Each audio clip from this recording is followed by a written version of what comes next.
Здравствуйте, дорогие телезрители. Программа «Твой день» в прямом эфире Ирбиса. И в студии, как всегда, я, Асель Аскербекова. Очень рада вас приветствовать. Устраивайтесь поудобнее, ведь в нашей программе вас ждет все самое интересное и полезное. Тем временем на календаре 18 марта, понедельник. Говорят, что понедельник – день тяжелый. Всем нужно раскачаться, привести себя в форму после выходных и взяться за дела с новыми силами, которых часто не хватает. Однако не забывайте, любой день недели можно сделать проще, если отнестись ко всему с иронией и юмором. Ну а я и команда «Твоего дня» постараемся поднять вам настроение. И вы не забывайте о своих родных и близких. Обязательно воспользуйтесь возможностью порадовать их приветом или поздравлением в нашем прямом эфире. Мы с радостью примем ваши звонки и прочитаем сообщения. Куда звонить и писать, вы видите на экране. Ну а пока вы настраиваетесь, песня с бешеной энергетикой и сказочным клипом на ваших экранах. Мы снова с вами в студии Асель Аскербекова. Интересно, какой сегодня день? С таким вопросом я обратилась к поисковику в интернете этим утром. Результаты были интересными и даже забавными. День яичницы отмечают сегодня, 18 марта. Представляете, даже у самой обычной яичницы есть тоже свой праздник. Кстати, на Руси яичницу готовили крайне редко, и ее, то есть яичницу-глазунью, подавали самым почетным и уважаемым гостям. Но в наше время яичница стала самым обычным повседневным блюдом. И вариантов приготовления ее очень много. Я, к примеру, еще с детства люблю яичницу с помидорами и всегда готовила ее себе сама. А вы какую яичницу любите? Можете рассказать по номеру на экране. Также сегодня день вещих снов. Но что же это? Окончательный приговор или один из множества вариантов судьбы? Нужно ли безоговорочно верить полученному предсказанию или все же можно управлять своей жизнью вопреки любым прогнозам? Конечно, точных ответов на эти вопросы нет. Кто-то считает, что нельзя безоговорочно принимать толкование сна, предложенное в сонниках. А следующие люди, наоборот, утверждают, что сон – это видение, которое сбывается неминуемо. Только вот важно понять его правильно. И все же я успокою вас. Неважно, каким был ваш сон. Только вам решать, воплотить его в реальность или вычеркнуть из своего сознания. Ладно, переключимся на другую волну. Важный день для сферы экологии сегодня. Глобальный день переработки отходов отмечается в мире. Празднику уже 6 лет. Стоит отметить, многие экологи считают, мусорные отходы – это не хлам, который необходимо утилизировать. Наоборот, это ценное сырье, которое снова можно использовать для производства продукции. Между тем, эксперты еще раз советуют всем пересмотреть свое отношение к экологии. Ситуация сегодня, к сожалению, критическая, поэтому давайте дружно беречь нашу планету. Ну а мы пока прервемся на музыкальную паузу. Ну а мы продолжаем программу «Твой день» в студии Асель Аскербекова. 18 марта, понедельник на дворе. Астрологи считают, что сегодняшний день отлично подходит для наведения порядка в делах. Однако договориться с другими людьми может быть не так-то просто. Астрологи советуют также и не торопиться с выводами и больше слушать. Овны. Чужие эмоции вас могут раздражать, но все же не поддавайтесь на провокации. Тельцы. Вы в общении с коллегами придерживайтесь логики и говорите только правду, чтобы никого не ввести в заблуждение. Близнецам спонтанные покупки не принесут удовлетворения. Отложите поход по магазинам. Раки. Не придавайте много внимания словам. Действуйте согласно своим принципам.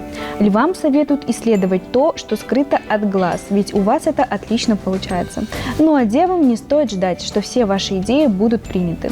Лучше отложите их обсуждение на другой день. Весы. Вы можете проявить себя. Будьте собраны и внимательны. У скорпионов есть отличная возможность расширить влияние на людей. Возьмите на заметку. Стрельцы. День обещает быть удачным для вас, хотя и не без напряжения. Козероги. Знаки внимания вашим деловым партнерам помогут найти точки соприкосновения. Водолеи. Ну а вас будут занимать сегодня обычные рутинные дела. Подумайте, чем скрасить и разнообразить этот день. И, наконец, рыбы. Позвольте себе проявлять романтические чувства. Не стесняйтесь и не бойтесь этого. Таким был гороскоп на сегодня. Ну а пока специальная песня для вас. Дорогие телезрители, мы снова с вами. А сейчас рубрика «День в истории».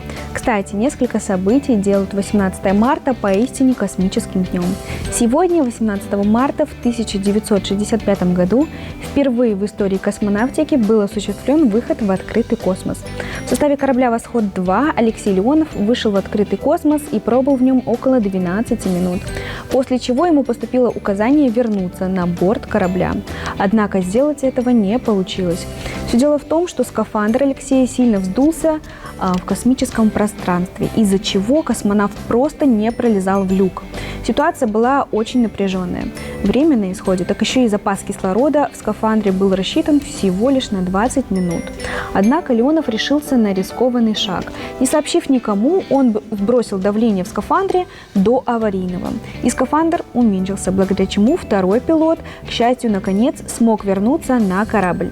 Также в 2004 году рекордно близко от Земли, порядка 43 тысяч километров, пролетел астероид. И вот еще одно событие. Сегодня, 18 марта в 1969 году, СССР и США призвали отказаться от ядерных испытаний в атмосфере, космическом пространстве и под водой. Договор вступил в силу 10 октября 1963 года и был открыт для подписания другими странами с 8 августа 1963 года в Москве, Вашингтоне и Лондоне. Кстати, на сегодня 131 государство являются участниками данного договора. Вот такие события были в истории сегодня, 18 марта. А я напоминаю, вы можете передать привет или поздравления своих родных и близких у нас в прямом эфире. Для этого просто звоните по номеру 55 76 40. Мы с радостью примем ваши звонки, ну а пока вы дозваниваетесь, мы, не отходя от темы космоса, развеем самые распространенные о нем мифы. А после рекламы, как обычно, пообщаемся с нашими интересными гостями. Программа «Твой день» продолжается. В студии я, Асель Аскербекова. Сегодня у нас в гостях люди, которые организовывают настольные игры. Еще их называют гейм-мастерами. Вот у нас в студии. Добро пожаловать. Дремов Герман и Балабуткин Владимир. Здравствуйте. Как доехали? Как ваше настроение? Отлично все. Хорошие. Угу. Ну, давайте вообще поговорим про то, что такое настольные игры. Сначала вот определение. Ну, именно наша, настольная игра, это чуть-чуть отличается от общего, в принципе, понимания того, что такое настольные игры. То есть обычно это думать, что собрались, просто поиграли, там, кинули кости. Ну, в нашем, деятельности нужна серьезная подготовка перед тем, как начать играть. То есть, условно, есть игра «Монополия». Да, есть игра «Монополия», все собрались и в любой момент, поиграли. Когда у нас, для того, чтобы начать играть, мне нужно с игроками связаться, чтобы они для начала рассказали, как они представляют себя в этой игре. Так, ну тогда давайте поговорим, как вот именно жанр этой игры называется. Это настольно-ролевые игры. Вот объясните людям, что такое настольно-ролевые игры.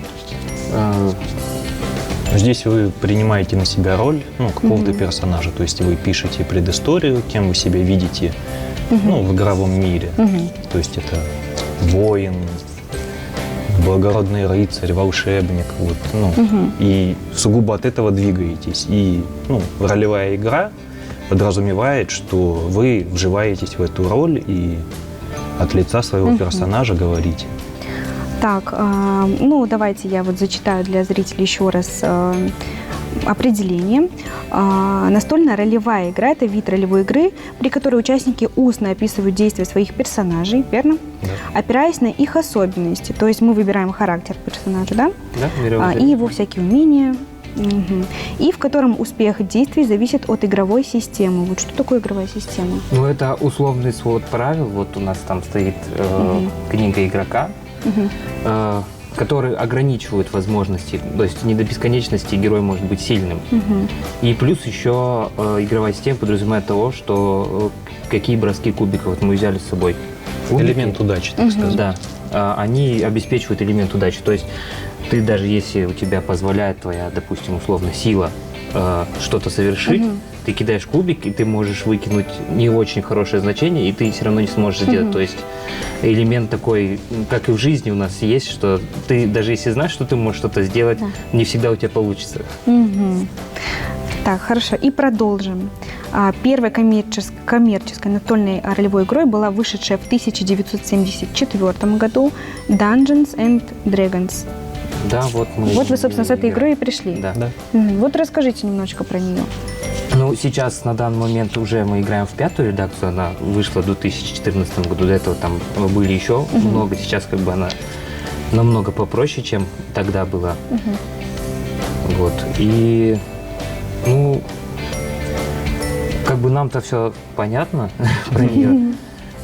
Ну, вообще процесс игры происходит так, что мы собираем определенное количество людей, в частности, это 5 человек. Максимум Они пишут, 5? да, ну, 5-6, это насколько сил хватит у мастера, потому что мастер, вот у нас Герман, я, еще у нас пару человек есть, мастера, все идет от них, потому что нам нужно приготовить историю, то есть это условно, как я объясняю тем, кто нам пишет, вот люди там в Инстаграме и в WhatsApp, что это за игра, я объясняю так. Вот представьте, вы смотрели «Властелин колец» Да. фильм? Вот представьте, вы главный герой вот фильма «Властелин колец». Только отличие в том, что вы двигаетесь не по сюжету, не по запланированному сюжету, как фильм, а вы можете сами решать, что вы делаете. Условно, типа вот там в фильме они несли кольцо в жерло вулкана, вы в этой игре можете попытаться договориться с огромным этим орлом, чтобы он отнес кольцо за вас, а вы останетесь заниматься своими делами. Ну, то есть полет фантазии бесконечный. Бесконечно. Либо примерить на себя роль темного властелина. Да, можете использовать кольцо в своих целях. Замечательно. Так, сколько вообще длится эта игра? Вот если, как я поняла, все зависит от сил мастера, то есть того, кто ведет игру. Если будет уже больше 5 человек, то это вообще может длиться до бесконечности, Ну, и правильно? от фантазии игроков тоже. От часа, то есть они могут умереть в первый час игры. То есть такое тоже возможно? Да, Такое было. Такое было. И повторяется временами. Ну и мы временные рамки ограничиваем в течение 5 часов. То есть если сил хватает, то, может, Там по плюс-минус желаниям час, игроков, И продолжим. если уже дальше какие-то там недосказанности в истории есть, мы назначаем вторую сессию. Ну, Просто. слушайте, 5 часов – это прямо очень сильно. А у вас, наверное, случаются какие-то антракты, там, перерыв на покушать? Ну да, мы, типа в рамках истории мы остаемся там где-нибудь в трактире или на привале и расходимся там, то чай, кто что. И на самом деле в трактире и в привале. Ясненько. Но вы же вообще создатели клуба настольных игр. Вот расскажите, как вы пришли к этой идее? Все началось у нас с покупки стартового набора. Да, я Вот когда это Я было? как-то на Новый год решил, думаю, надо какую-то настольную игру приобрести себе и поиграть с друзьями в Новый год в настольную игру. Заказал в интернете так, стартовый набор, там еще недорого, скидки были. Купил, приходит, открываю, там просто вот так книги лежат, и все, больше ничего нету. Что это за настольная игра? Ну, раз уже купил, начал разбираться, и вот первую провел своим друзьям. Всем А вы дружите с понравилось. детства? Ну, Практически. Ну, да, да. в целом.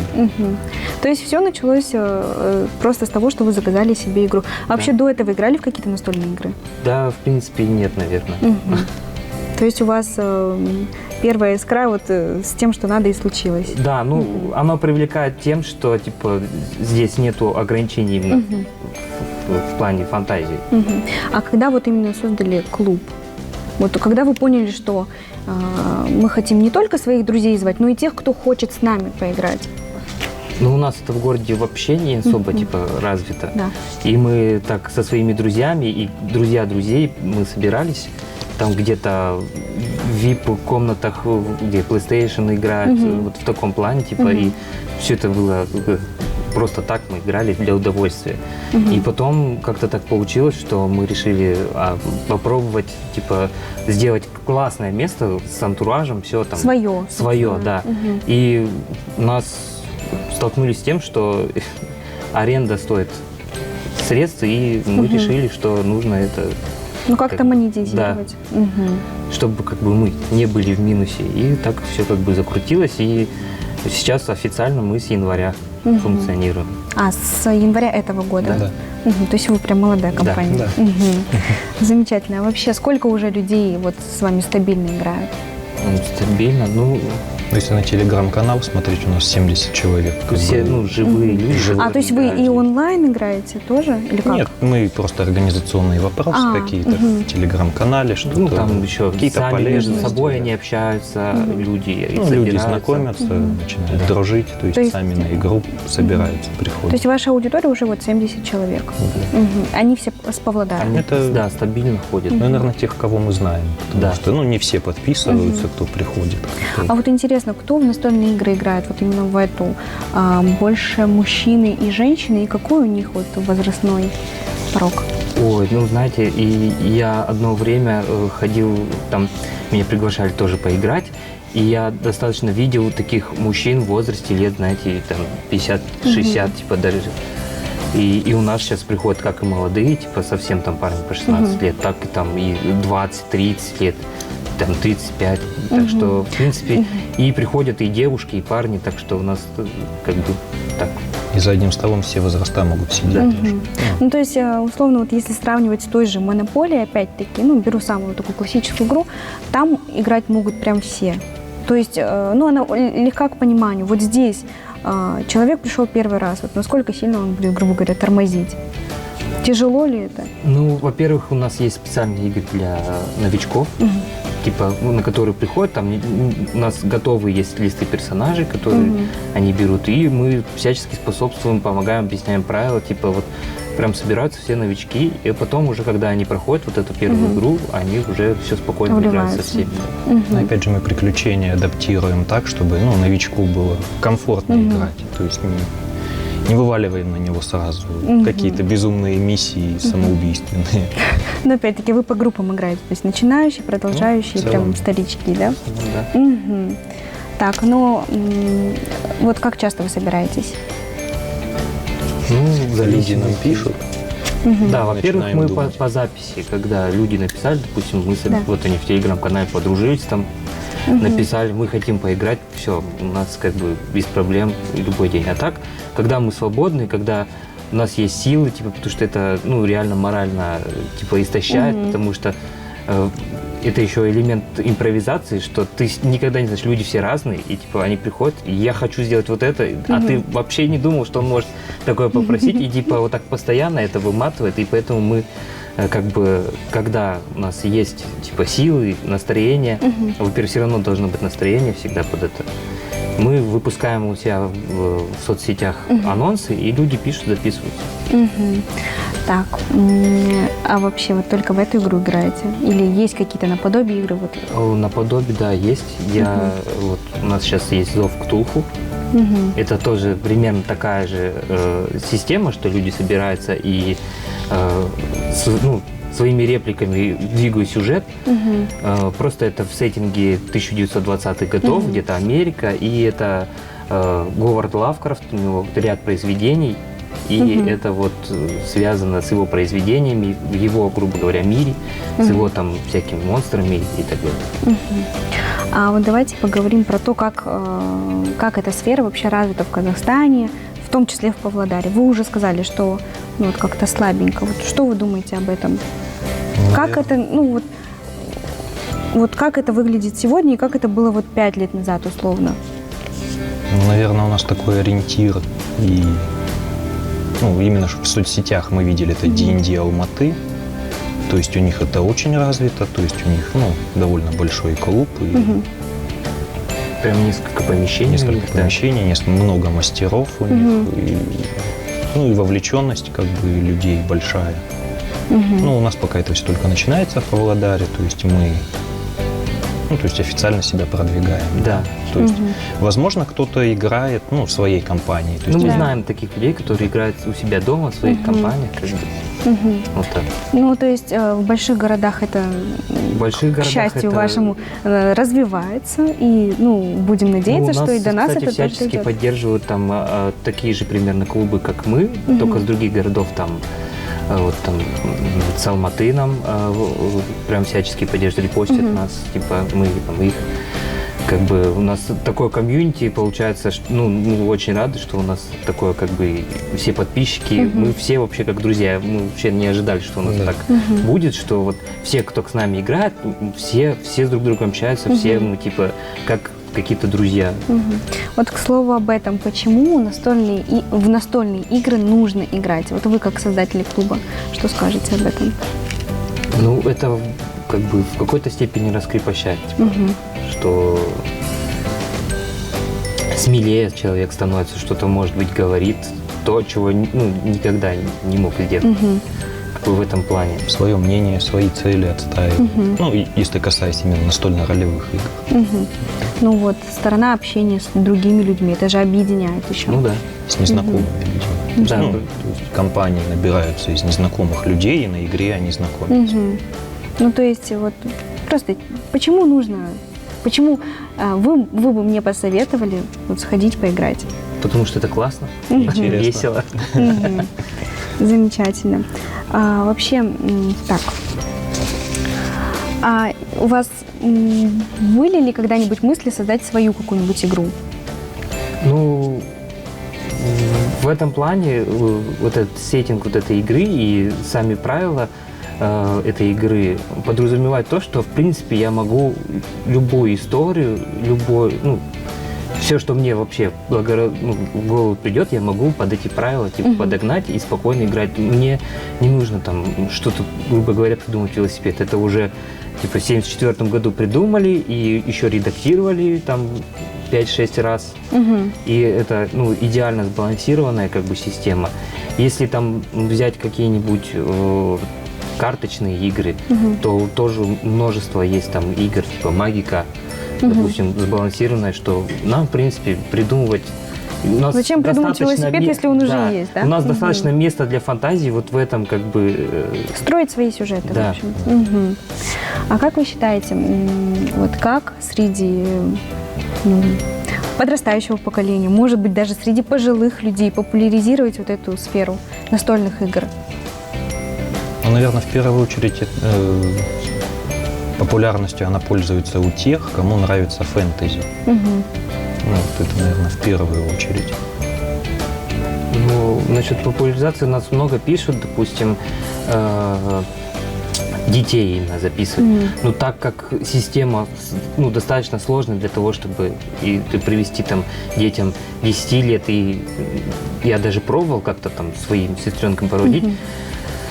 это надо все укорачивать, потому что дети, они, внимание у них теряется, и надо это упрощать и укорачивать. И Им надо, тяжело то есть, разбираться во всем этом. нам, как мастерам, надо сначала с этим поработать для того, чтобы упростить, чтобы потом, допустим, вести детям. Ну, а прям пожилого возраста, я не знаю. Это... Ну, их как-то вообще возможно привлечь? Вот как вы думаете, Да в я теории? Ну, в теории, да, потому что я работал, допустим, с людьми, которые прям зачитывались в фэнтези, и, в принципе, они даже знали, что это такое. Но, как бы, в большинстве своем, у нас, как бы, это не пользуется популярностью именно такого плана игры. Мгм. Потому что у нас даже молодые некоторые приходят и такие, ой, это надо что-то думать, что-то придумать. А вот, кстати, касательно аудитории. Получается, что большинство тех, кто играют, это, грубо говоря, не спортсмены, а те, кто читают фэнтези, возможно, играют в какие-то игры.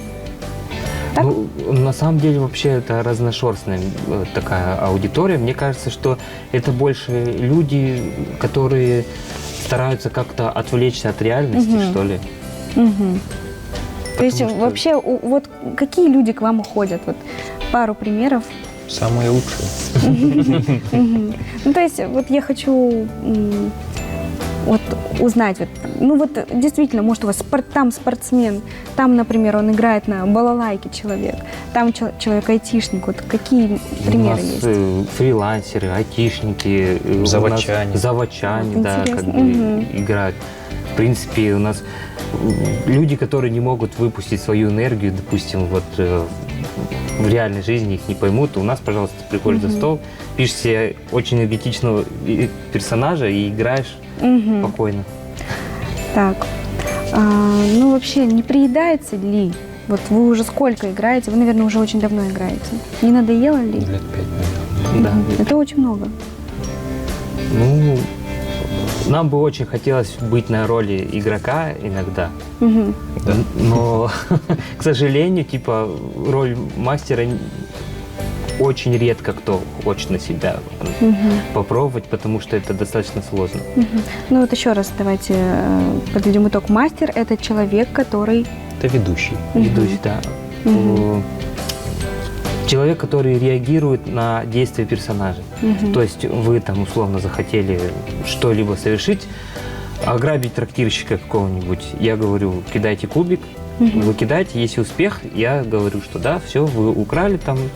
И там через какое-то время, допустим, вы это встречаете трактирщика на улице, и он вас узнает, и узнает, что вы у него украли. Ну, то есть это уже я, типа, Это вы запомнили да, и на тот момент оставили. Да, мы можем играть 2-3 игры, и потом, что игрок сделал в начале, допустим, может быть в конце. Это уже, типа, вот сюжет, все я прорабатываю, вот так же.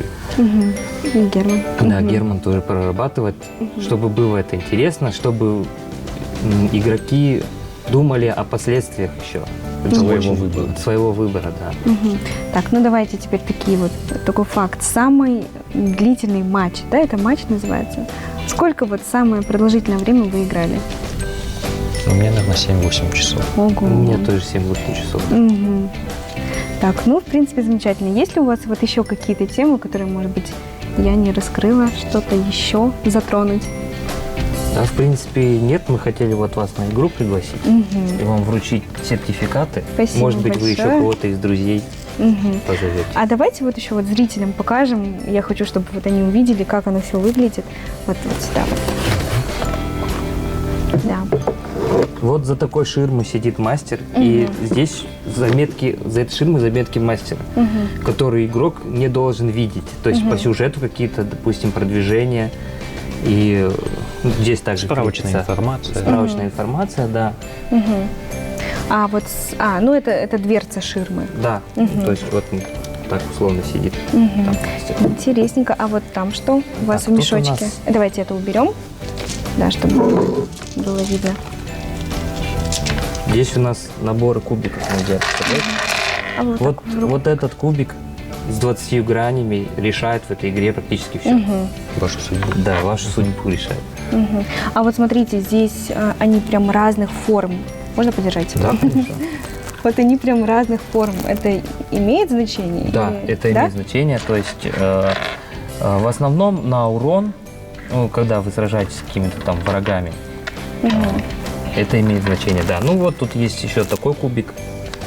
Тут до 100. Это процентный кубик, что если какие-то события, которые не зависят ни от игрока, ни от мастера, там типа условно пошел дождь, ну, кидается вот этот вот кубик на 100, там есть специальный таблиц, приведенный в книге мастера, где, получается, рандомные какие-то события происходят. А давайте, кстати, о книгах вот покажите тоже зрителям. Они очень тяжелые, кстати. Ну, это что у нас? Это книга правил игрока. Ну, это пугаться не стоит, здесь всего лишь правил мало, как бы. В основном тут описаны расы, классы, которыми можно играть в этой игре. Снаряжение, которое может потребоваться да, в игре. То есть это книга, на которую нужно опираться при создании персонажа, при создании мы какой-то всячески сюжета? помогаем, да, при создании персонажа. Так что, в принципе, игроку не обязательно сразу вот этот талмуд типа читать прям усиленно. Это уже когда он уже преисполнится, так сказать. Да. И уже захочет что-то сделать свое без нашей помощи, он вот к этой Может книге должен порыться, обратиться. Да. посмотреть. А вот это что за книга? Это руководство мастера подземелья. То есть здесь описано все, что нужно для Вот откройте, может, там сюжета, что-то для... иллюстрировано. Интересненько. Это для мастеров, да, вы говорите? Это да, это вот для мы, мастеров. да, читаем эту книжку. Вот там что для вас интересного? Как вести игру? Как вести игру? В целом, да. Ну вот, например, если, ну, допустим, какую-то безделушку вот игрок нашел по пути, по какой-то вот дороге. покажите эти иллюстрации. А вот, например, магические предметы. Ну, то есть, Описание. например, да. То есть игрок открывает сундук, там что-то лежит. Мы ему говорим, вот кидай кубик на 100. Он кидает на 100 и находит любовное зелье. Интересненько. Ну, вот можете вот сюда положить. Так, Герман и Владимир, спасибо большое за беседу. Было очень-очень интересно с вами поговорить. Вы можете вон в ту камеру, можете кому-то передать приветы, поздравления. В общем, что угодно можете рассказать. Так, ну, Приходите к нам на игры, мы будем вас ждать, будем ждать именно тебя. Привет нашим дорогим игрокам. Мы вас Можете ждем. привет мамам передать. Ну, мамам тоже привет, и женам тоже привет. Всем привет. Нас по телевизору показывают. Да, замечательно. Ну вот, дорогие телезрители, а мы пока прервемся на небольшую рекламу. Вот и подошло время прощаться, дорогие наши телезрители. Спасибо, что были с нами. Надеемся, что наша программа подарила вам заряд бодрости и хорошего настроения. Завтра твой день будет в руках Бигбола Мырзахана. А мы с вами увидимся уже совсем-совсем скоро. Пусть ваш день будет особенным, а я, Асель Аскербекова, с вами прощаюсь.